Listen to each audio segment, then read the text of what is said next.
Okay, Selena, I think you can we can start the event now. Okay. Hi everyone. My name is Selena, and welcome to the first year economics major degree event. Wait, I can hear myself.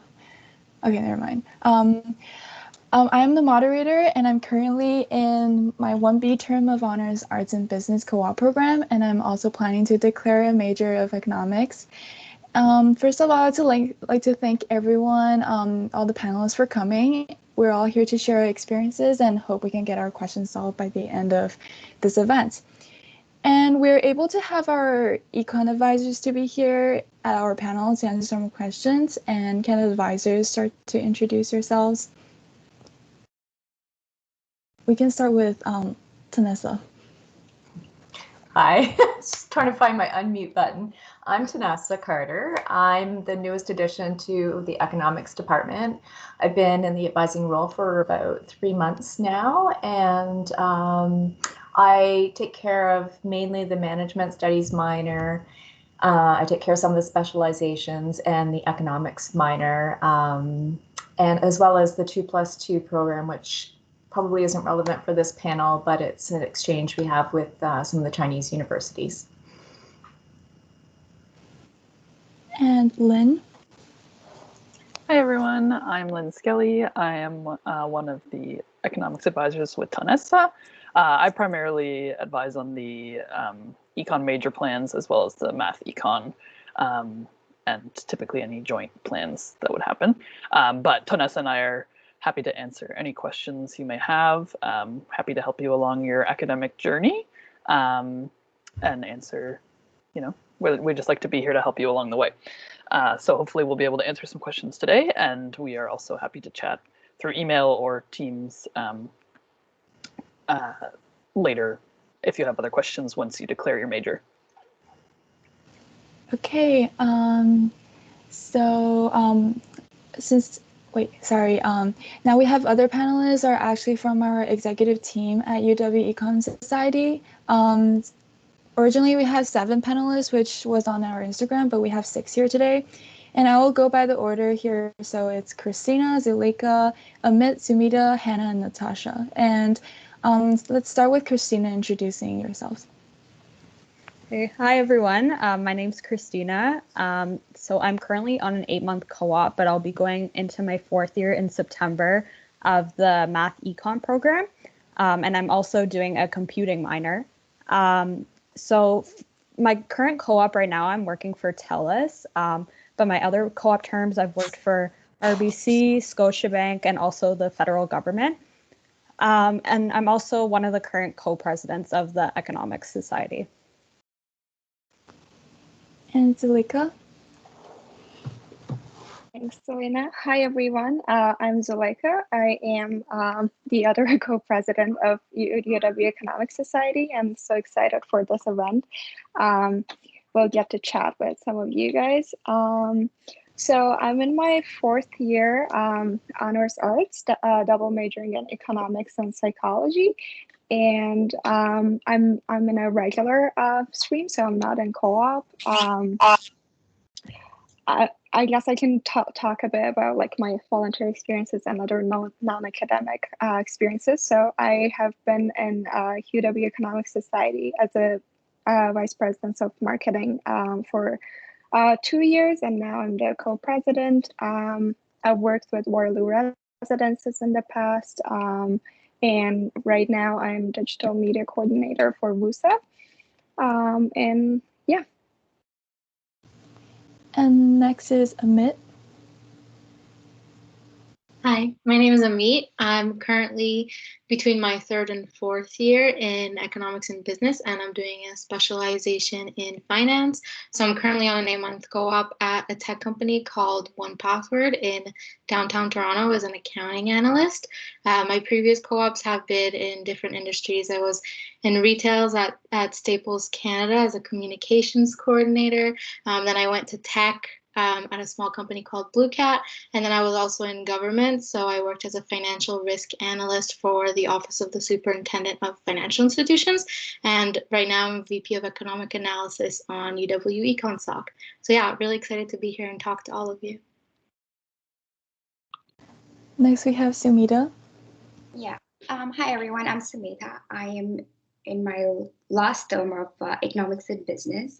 I'm also specializing in finance, and I'm in a regular program, but with EDGE. So EDGE is for students who don't opt for co-op, but they still want like some work experience. It can be through academic work experience or non-academic work experience. So I went on the other way. I went ahead with the non-academic work experience. So I was with the Business Development Bank of Canada.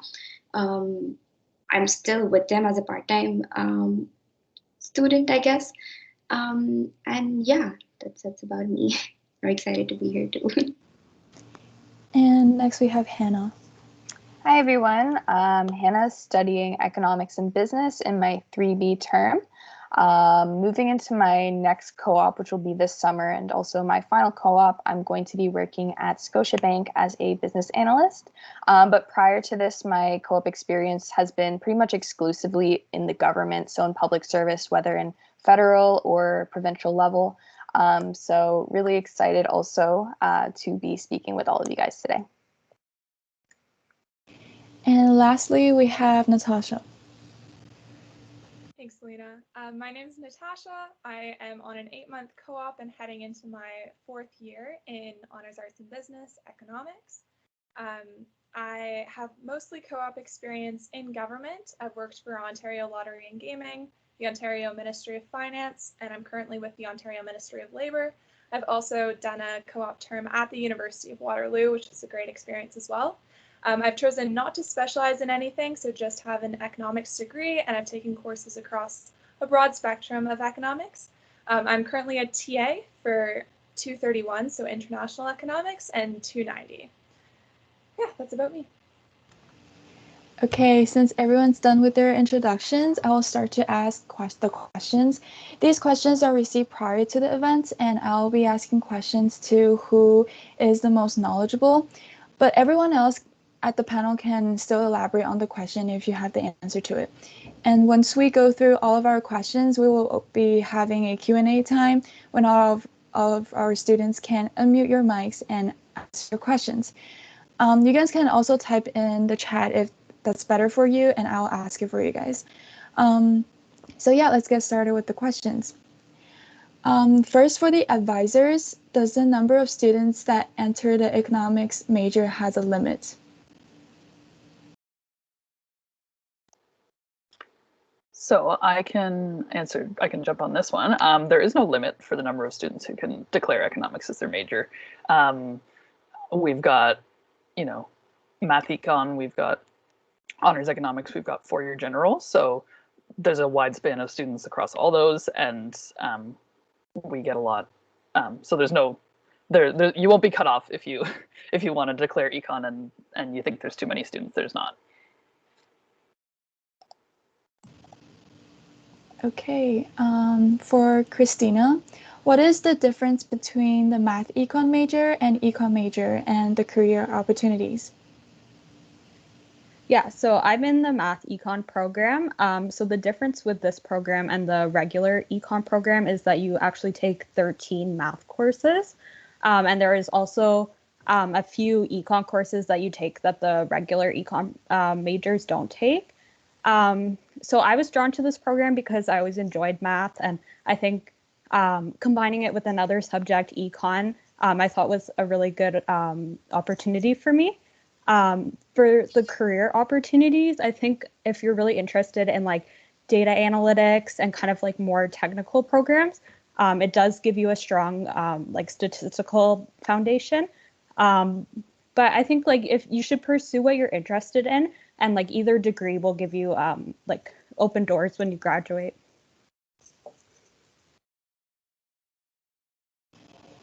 Okay, for Zeleka, how does double majoring work, and would you recommend it? So with double majoring, I think I'll only be able to speak about like double majoring within the same faculty. I guess we can also choose another major from a different faculty other than arts as well. But in arts, so I chose to double major in economics and psychology, and the way it works is you basically have to complete the required courses for both of your majors, and on top of that, if you do have other required like arts degree requirements, or like if you have space, you can take I guess electives. So one thing I want to mention is that depending on what your second major is, like if there might be some courses that that overlap between your two majors. So at least that was the case. And like when I was taking psychology and economics, there was one stats course that was overlapping, but no other overlaps at all. So I was able to get credit for like both of my majors. But then keep in mind that if you're choosing a major that doesn't like choosing two majors that don't have any overlapping courses, then it might be a bit tricky to kind of take make sure that you're taking required courses for both of your majors. And I would say the best thing for that is course planning, talking to your advisors each term and trying to plan ahead. And especially if you're on co-op too. I wasn't in co-op, so that was a bit like, yes, easier from that side for me. And when it comes to like what I recommended, I think I would definitely recommend it if you love both majors or you love the subjects that you want to major in. And if you think your one major is going to contribute to like both of your majors are going to contribute to the careers that you want to get in. For example, for me, like I really wanted to, I still do want to do research in behavioral economics. So I thought like a combination of economics and psychology would be great. But if not, you can always minor in one of the subjects that you're interested in as well. Yeah. Okay, next question is for Amit. How hard is it to get your first co-op?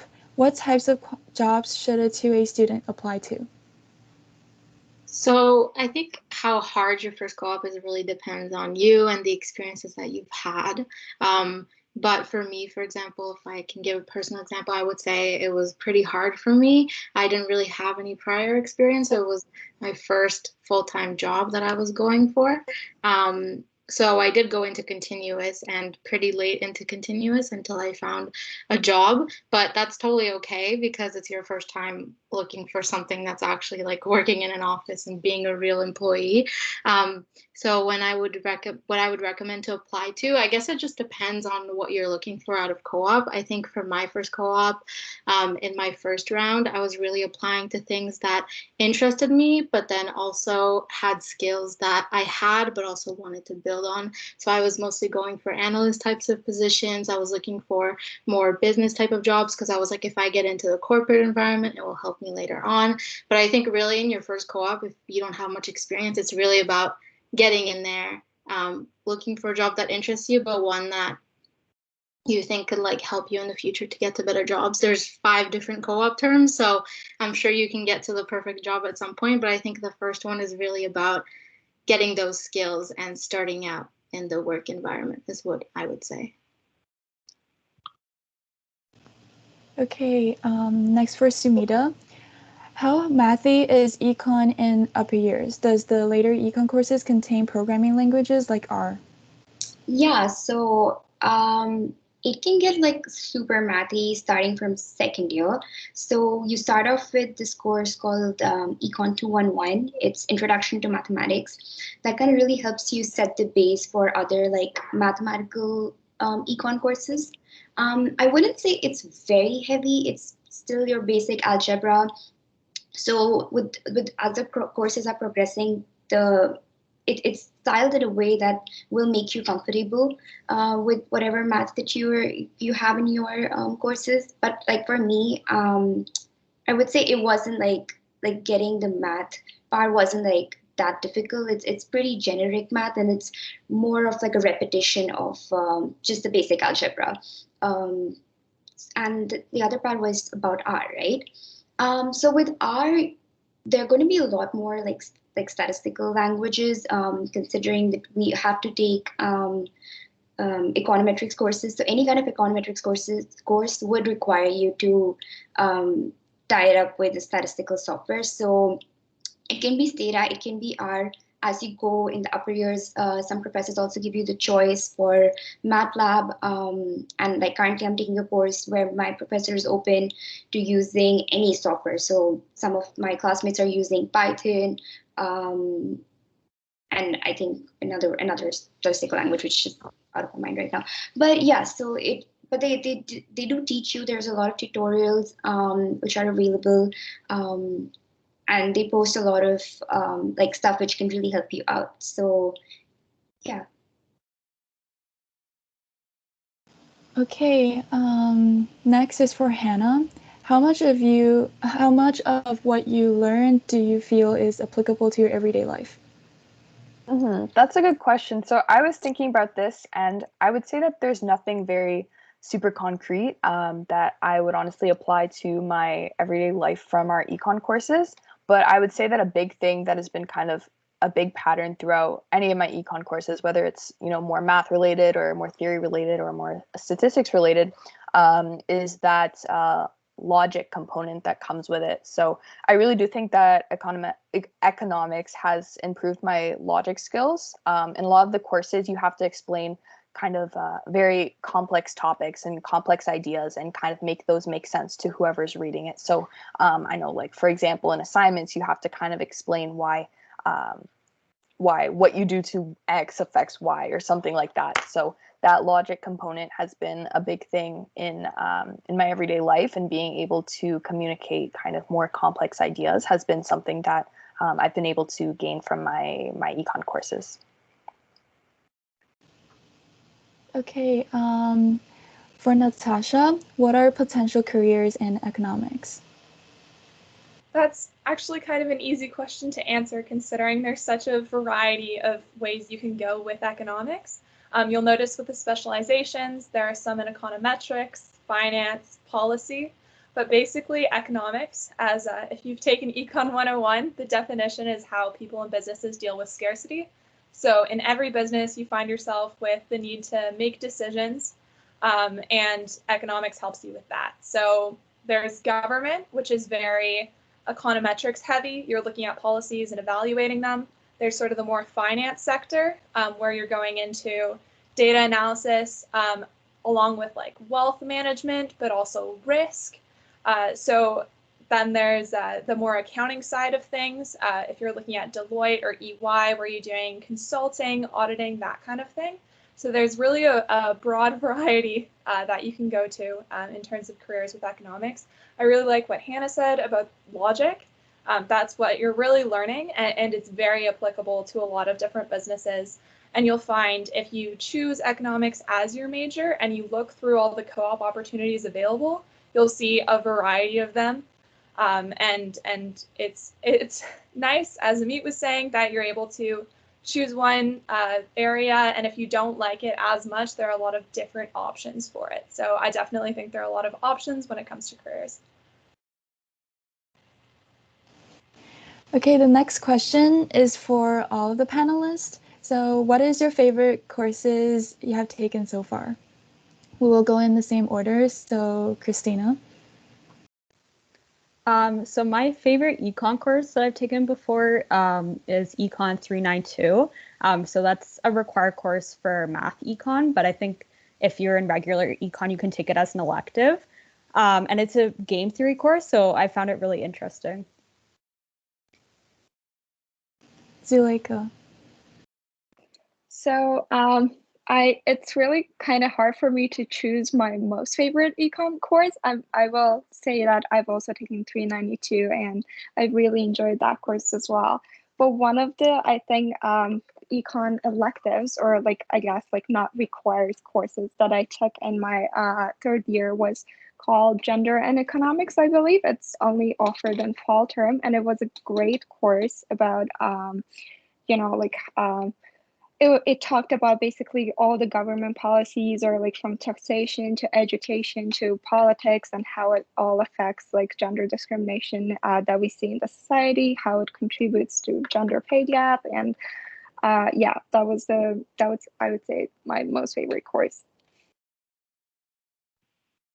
Next is Amit.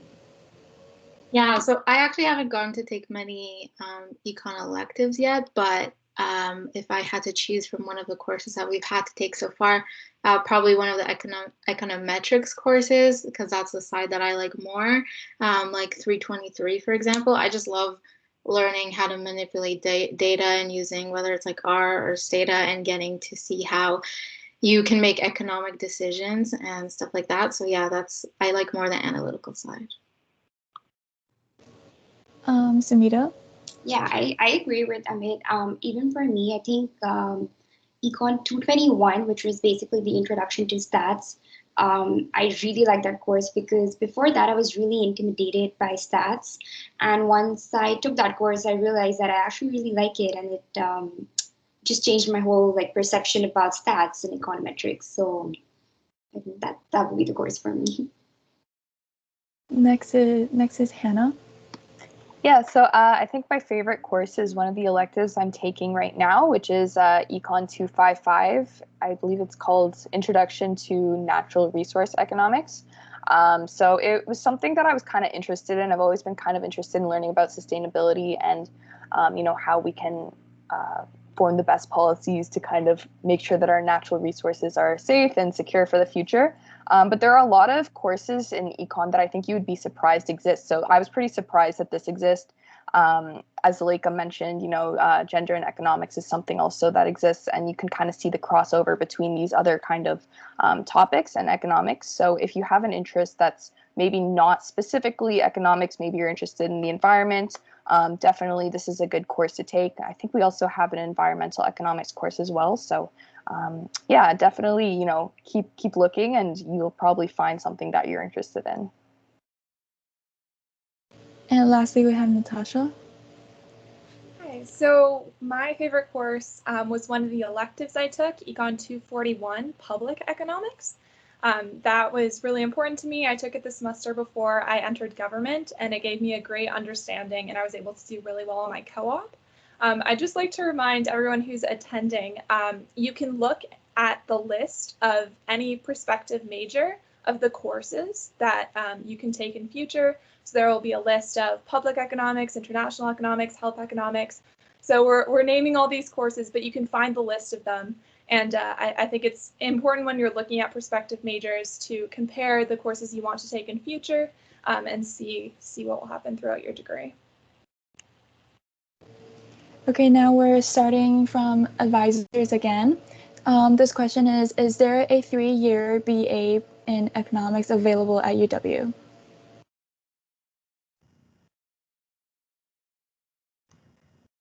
No, there isn't. That's the short answer. Yes, there used to be, but there is not anymore. All of our econ programs are 4-year honors or general. Okay, let's move on to Christina. Can I minor in math? What else can I minor in? Yeah, so you can minor in math if you want to do a math minor instead of the math econ program. So minors usually consist of 8 to 10 courses in that subject, whereas I mentioned the math econ program, you take 13 math courses. So it really just depends like how in depth you want to go in math or like how large of a focus you want. And you can pretty much major in anything. Like I'm personally doing a computing minor. I know a lot of people do a political science minor, HR, management. So pretty much you can do anything if you're able to fit it into your courses. Next question is for Zuleika. What should an econ major do to distinguish themselves to be more preferable for a graduate program, which is master's in econ?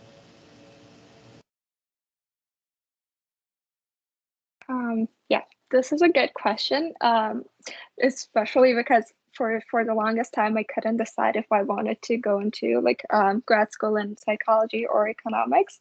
Well, now I've decided that I want to do it in psychology, but like I attended a lot of, I talked to my advisors, to my professors, and attended like these graduate school events to get more information about how to best prepare for an MA application. And I think one thing I can say is definitely your grades are gonna be one of the key things in your grad application, and that's especially your upper year courses, theory courses, and econometrics courses. And then I think you can best prepare for an MA and Econ also taking a there used to be a specialization in, correct me if I'm wrong, Tessa and Lin, there is a research intensive specialization for in economics for those who are interested in taking more like theory courses. Is that right? It's called just the intensive specialization. Yeah. It includes a couple extra 400 level courses as well as 392 that Christina and you mentioned, and so that those 400 level courses kind of prepare for the grad level. Yeah, so what I've heard from my professor is that those 400 level courses are gonna, like they're good for you to take as well, because they're gonna give you an experience of kind of a, like what you might expect, what kind of courses you might expect to take in grad school. And I guess in terms of making yourself more, making yourself to stand out and grad applications, reference letters from your professors will be very important. And then any sort of research experience that you can get, or maybe through your co-ops or maybe through your coursework, that would be very valuable as well. And I know we also have like a senior essay course, so I guess that course would be very valuable to your application as well. Okay, next for Amit, what kind of jobs can I get into the finance field after majoring in economics? Yeah, so that's a good question. I feel like, kind of like Natasha mentioned, there's so many different jobs that you can get because economics is fundamental to business. It's a really good thing that goes together with business, and that's why I kind of like to call it kind of like a choose your own adventure kind of thing, because you can take economics and kind of go anywhere. So I think for the finance field, it's more the last two that Natasha mentioned, so more accounting or finance related roles. You can go into risk management, capital markets, wealth management, or financial market analysis type of jobs, just finance analyst or a banking analyst, things like that. And then there's more accounting. So if you want to go with a firm, more type of thing, if you want to pursue your CPA after doing an economics degree, or if you just want to go into consulting, those are also options. And you can also be an investment advisor, for example. So we do learn a lot of analysis. We learn a lot about decision making, which are all important things when working with stocks and stuff like that. If you are thinking about doing a finance specialization, that can really help you in going more the financial economics route, which I would say there's also government jobs for that. Like, for example, when I did I was a financial risk analyst for a government agency. So we were kind of like supervising all the insurance companies in Canada, and it was really awesome looking at their financial statements and stuff like that. So you can definitely go all three ways. But yeah, it would be more finance and accounting, I would say, yeah. Okay, for Samira, what would be your advice on how to use Excel at Econ or other programming languages? Sorry, pardon me? The question is, what would be your advice on how to use Excel or other programming languages at Econ? Okay, well, my advice would just be to like know some of the stoppers in advance, and just basically like get like an introduction of all of these kind of like software. So Excel's 101 or R101, it's kind of like just there are a lot of tutorials which are out there on YouTube, but also the professors, they post a lot of tutorial and like a lot of documents which can really help you out. Just like watch out for that. And in case you get stuck, you shouldn't feel shy to reach out to your professors. You'll be surprised to know how much they actually help you. I remember this time where I was stuck at a code and I just didn't know how to progress from there. And the professor and we sat together, and he realized that there was something wrong with like the the software itself, that because it wasn't like taking in my code.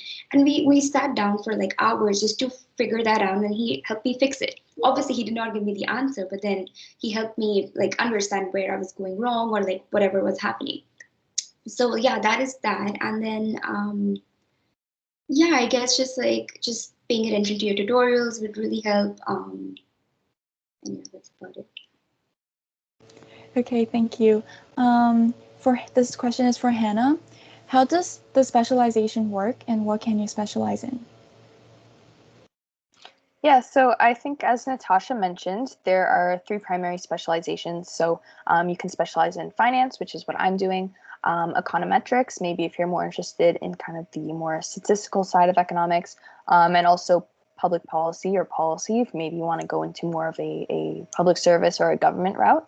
I know from the finance side, there's about 4 mandatory courses. This might change every once in a while, but there's usually around 4 that you have to take in order to graduate with this specialization, and I'm sure that the other ones are kind of similar. I would say that if you are planning to do a specialization, just take a note of the courses that you have to take, because sometimes on the website it shows you a couple of courses that are mandatory, but then also there are prerequisites that you have to take and make sure that you take in order to take those required courses. So it's really important to be able to plan out your courses that way. The other specialization that we touched upon a little bit was the intensive specialization. This is a little bit different. It's more so if you are focused on maybe getting into grad school, it's more of a research focused specialization, I would say.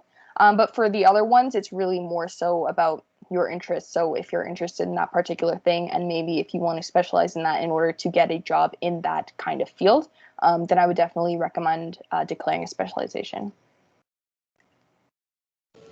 Okay, this is our last question that we received prior from the event. So this is for Natasha. Why did you choose to major in economics? So the short answer is because I really liked it. After taking my courses in first year, I found Econ 101 and 102 were really interesting. I connected a lot with the professors, and I found that intuition made a lot of sense to me. So I was curious and wanted to know more. I did go and look and see what courses I could take in future. Zuleika mentioned gender studies in economics. There are behavioral economics, game theory. So all of the little subjects you touched on in Econ 101 and 102 expand into broader courses in the future. So I really liked the subject, and I was interested in what I could do with it in the future. So that's why I chose it. Okay, so we're done with our questions, and so we're moving on to our Q&A session. Everyone can send your questions to the chat or unmute yourselves, but first we will just go through the questions that we've been seeing in the chat. So the first question is, what are some recommended online courses that you can take over the summer to improve chances of getting a co-op? I can answer this one. I think it really depends on what you're going for, right? There's always like, I know in first year that on your resume, they say to have a section that says the relevant courses. So if you're planning on going into finance, for example, and you take some finance course on the side, for example, during the summer, that could help you. So I think in terms of courses, the way that it could help you is if it's related to the kind of jobs that you're looking for. Otherwise, maybe if there's some sort of skill that you think that you could gain from a course, but I personally would recommend if you're trying to help yourself to get a co-op, work experience is probably best, in my opinion, if you have the summer off. Then yeah, that's what I would recommend. Anyone else want to add on to that question? Okay.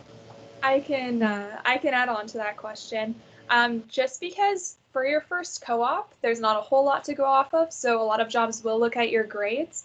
And one thing is the first year of econ isn't as math heavy as other years. So if you haven't taken calculus in grade 12, I would recommend U Waterloo has Math 104 that's recommended to take. So that might be good prep just to set you up for success in future econ courses, which will ultimately affect your co-op as well. Okay, let's move on to the next question. As a double major, how many required courses are in one semester on average? I guess this is for Zuleika. I'm not sure if I can fully answer this question, but what I can say is, so you basically have to do the course planning and see what required courses you want to take each term.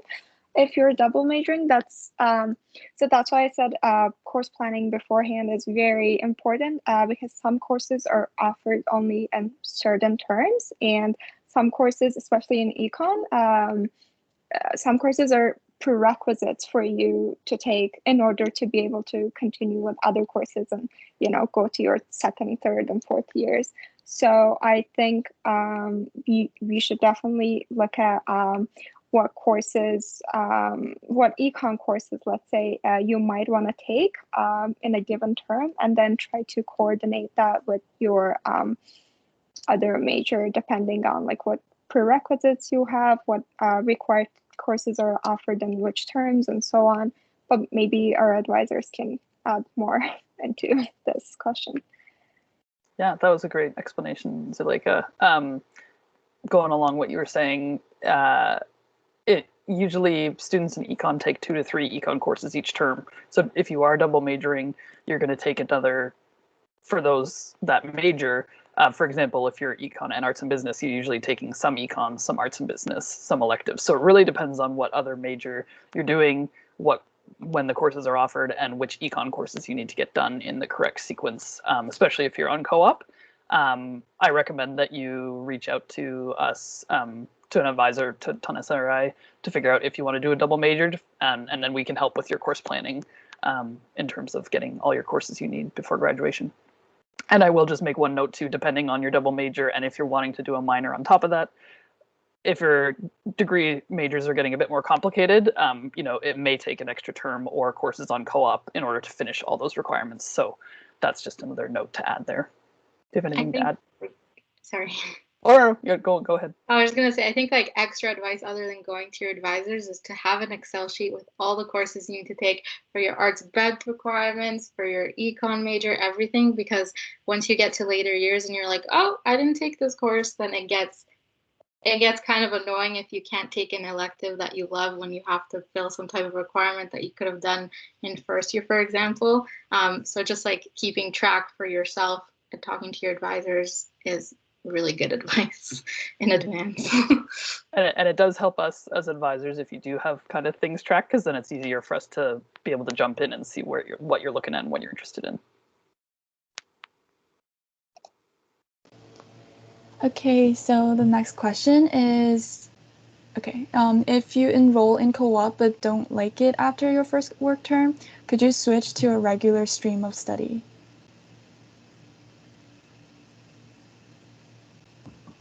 I'll take this one. Yes, you don't have to stay in co-op if you don't want to, although it wouldn't be bad to try a second work term just to see if it was, a difficult work experience the first time, and you may find that the second time you feel more comfortable or it's a better fit. So while you can switch out of it at any point, it's nice to give it enough time to see if it's really suited for you or not. Which I can just add on to that. So even if you decide to switch out of co-op, you can also get enrolled in Edge, which works similar to co-op. So like I said before, you can also do work through Edge, just like I did. So I was working with the Business Development Bank of Canada as a financial analyst, but I didn't have to worry about taking co-op after every other term. So it was way more flexible than co-op, but like Tessa said, that you should definitely give co-op a try before you want to switch out. Yeah. All the experiences you have are going to be different, so it's just about giving it a try, and then maybe your manager wasn't as great as the one that you're going to get next. You never know. So yeah. Okay, the next question is, would a math minor or a computing minor be more helpful in the job market? Okay, so I guess I can answer this one. It really depends like what your ideal job is in the future.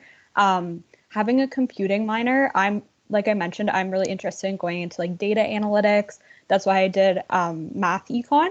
And the computing minor gives you a really strong foundation in computer science. So it really just depends like what you're interested in. A math minor compared to a computing minor is pretty different. Computing minor, you take computer science. Math minor, you take math courses. So like I said, it just really depends on like what you're interested in and like what subject you like more and enjoy more. The next question is, Faculty of Mathematics also offers a mathematical economics major. So how is it different from the one offered by Faculty of Arts? Okay, I guess I can answer this one as well. So I know there are two different math econ degrees. So you can get the B Math in math econ, or you can get the BA.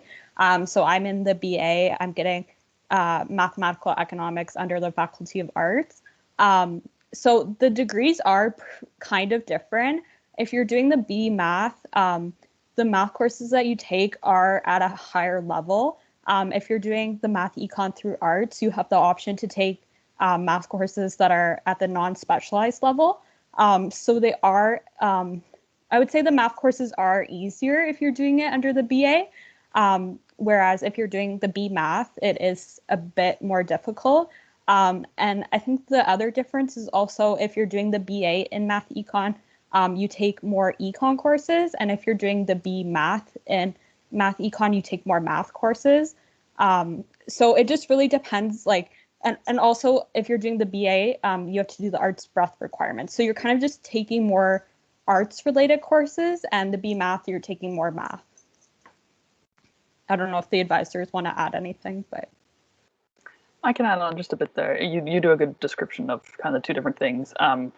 Because it's two different faculties, each faculty has different requirements for different programs. So if you are a 1B art student right now, you would have to first see if you can qualify to transfer to the Faculty of Math in order to do that. Math Econ through our program is a good way to stay within the arts faculty, still take those courses, and you get a good depth of knowledge in terms of everything. Again, that's probably also a question to email us about to get more information if you're interested in that. Okay, the next question is, what is the maximum number of courses you can take per semester?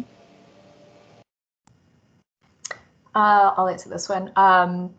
Typically, people take 5 courses, although if your marks are high enough, you can ask permission to take a 6th course if you want to up it a little bit. Although, you know, it's not recommended just because 5 is already a heavy enough workload. I'll just add on to that as well that it's totally acceptable. Some people take only 3 or 4 each term. Everyone works at their own pace, and everyone's dealing with different things in their life, so that's totally fine as well. But just in terms of if you are a co-op student, you have to be a full-time course load, which is at least 3 classes before your work terms. So that's also something to keep in mind. And students are allowed to take 1 course on their work term. Anyone can pre-select for that during the enrollment period. So I know I think a lot of these people on the panel here have taken courses on their co-op. That's a good way to either take an extra course or catch up on a requirement if you need to. There's a lot of different reasons people do that. Yeah, I would say if you're looking to have a course where you just want like 4 courses, for example, you can do the 5th one during the co-op, and then it's kind of a nice break. Like I did that when I had a summer semester, just because I wanted a bit of a lighter course load. I did the required course in the co-op after that and still got all my requirements. But sometimes it's just nice to have a little bit of a break, because 5 courses is a lot. Yeah, that's something I did as well. Some terms over co-op if I feel like I'm going to have more time, like especially now I'm not commuting, I'm working from home. So I took a course just so then in my 4th year I can take like a course load with only 4 courses, and then it kind of makes it a bit easier for you. Okay, our last question is, are math minors available for econ majors in the ARBUS program? I can answer. Yes, it is a possibility. If you are both econ and ARBUS, you're already going to be having to complete a lot of different courses, as well as your arts breadth courses. So it is possible. You may have to squeeze some math courses in on your co-op terms, because the math courses don't count for anything towards your econ ARBUS courses other than maybe one arts breadth requirement. So it is possible. We do have some students who do it, but it's not. You'll have to plan out your courses similar to the double major in terms of doing that.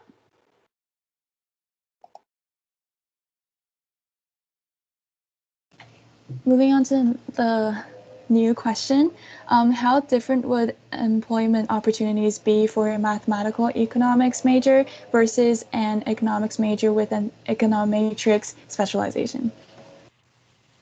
Okay, yeah. Natasha, you can go first, and then I'll add on. Sure. So a lot of my work has been very data intensive in the past. Right now I'm working as a research analyst, and co-ops who have done this before me have been computer science or math students. So you can do pretty much the same employment opportunities in co-op. I've worked with people across both faculties who are doing both majors. Christina? Yeah, like same thing as what Natasha just said. Like, I think either degree kind of gives you the same, like it opens the same doors for you. So you should really just kind of take the program that you think you're most interested in and like you'll excel the most in. And like it's the same type of jobs that you'll be able to apply to. I think just having the math background does kind of give you a more strong analytical focus. So for me, I thought it was a good idea because I'm interested in data analytics. But you can still like go into data analytics if you're taking an econ degree. I think it's also just to add on, like, I think it's just what you make of it, right? Like you can be in economics like me, and like I do programming on the side just for fun, and it has helped me with different jobs and different things that I do. Or like you can learn at school, like the computing minor that Christina's doing, that's also super helpful. So I think it's just the way that you take it and what you do with it, you can end up with any job that you want or aspire to have. The next question is it possible to do a minor in finance and major in economics? There's the specialization in finance when you're doing economics, but I'm thinking you're probably thinking of like, because our finance specialization is also very econ focused, like together it's more financial economics. So I'm not sure if the advisors have an answer for you about like maybe doing just a finance minor. I don't know if that's a thing, but yeah. There isn't a finance minor per se. You can take courses across different, courses in arts if you're more interested in like financial accounting. There's AFM courses you could take for that. There's different math courses, there's different econ courses. So it's not a specific minor. Specialization is less courses than a minor, and that usually doesn't count. Like you don't have to take those courses outside of your econ requirements. They're usually embedded within your econ electives that you have to take. So there's no specific minor in finance, but you can specialize in it. The next question is, do any of the ARBUS courses count towards the arts breadth requirements? Yes, they do. A lot of the political science ones or English ones will overlap. Yeah, I think it's more language. There's like language courses and some like you have to take some social sciences other than econ to fill those requirements, but there were a lot like speech comm and like PSI and stuff like that that overlapped. I would just be careful because sometimes you can only count one course for 2 requirements. Be a little bit careful if you're trying to count courses for 3 requirements. Obviously, course planning is very helpful for that.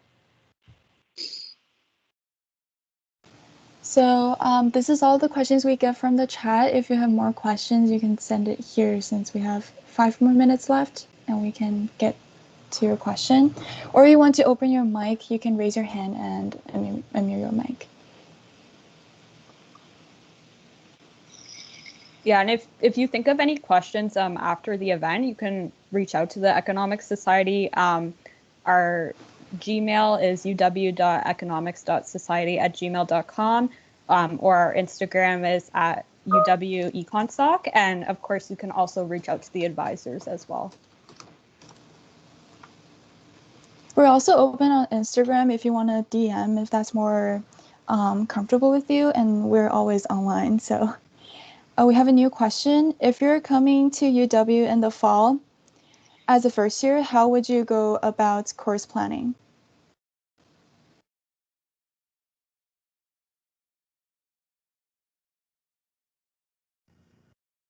I think that if you're coming in as a first year student, that sort of is taken care of by the admissions department and the advisors that are dedicated to first year students only and helping them make those decisions.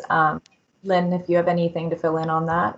Yeah, so you should be getting communication. If you're coming into your 1A term in the fall, you should be getting information emails from the Arts Undergrad office, and you'll be dealing with first year advisors.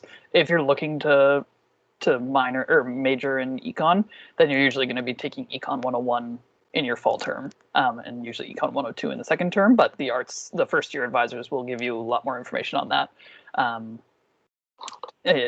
probably in the next coming weeks or months.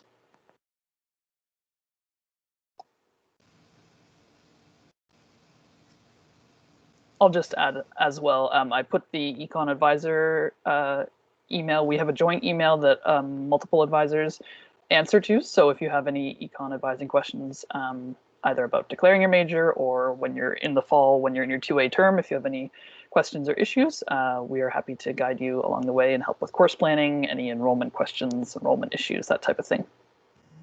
I'd just like to also add that we'll be sending out emails over the spring term to people who do declare economics as their major to help guide them or guide you into your second year with course selection, advice on things, maybe training on items.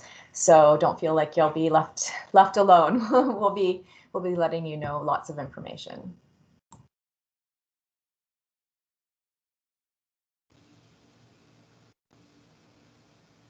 I have a reminder for all of the first years since I'm also a first year. So the arts declaring major form is due on April 9th, so don't miss that.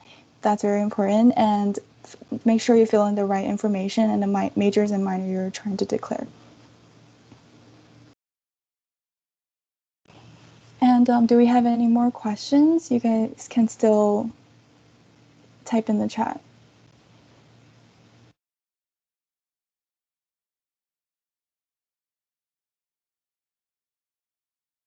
Also, just like a note, I don't know if this was mentioned, but if you do decide to do a specialization later on when you're in economics, you actually do have to like send in a form for that. I know that I forgot about that, so don't forget about it. There's like a form that you have to fill out and send in to actually have the specialization when you graduate. It's called a plan modification form. So if any of you are looking for it, you can Google that on the UW website, or you can email one of us and we'll send you a link to the form.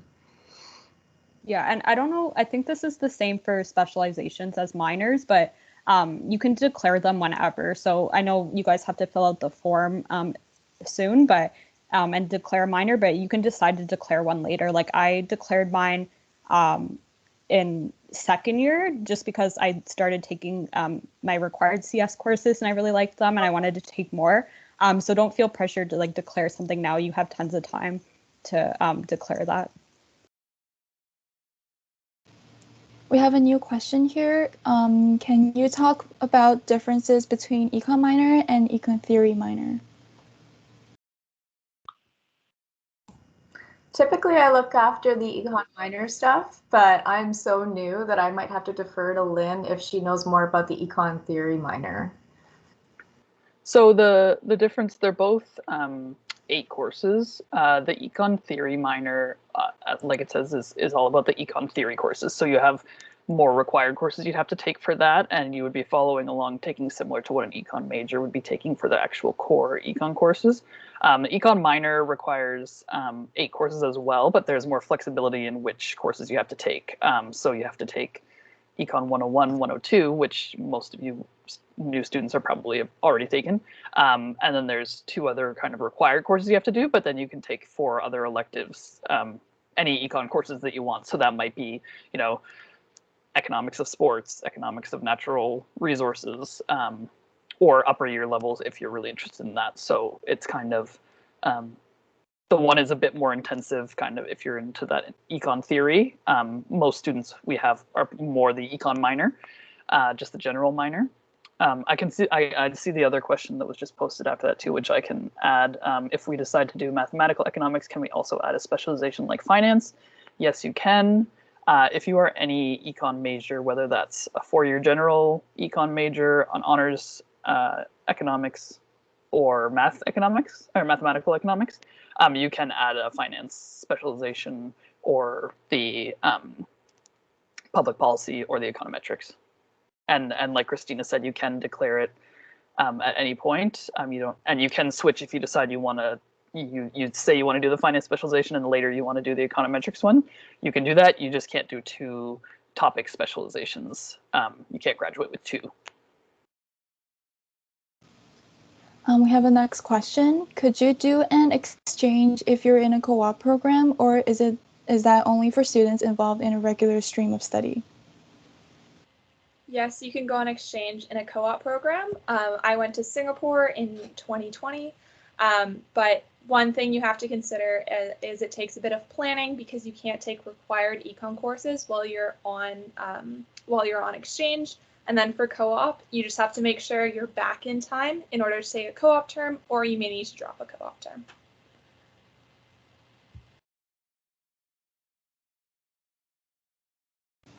Okay, I guess that's it for today. It's 101. And you guys can always reach out to UW Economic Society and also the Econ Advisor's email that is in the chat. And thank you all for coming. We hope to see you again. Yeah. Thank you. Thank you. Thank you, Thanks. Selena. Thanks, Bye. everyone. Bye. Bye.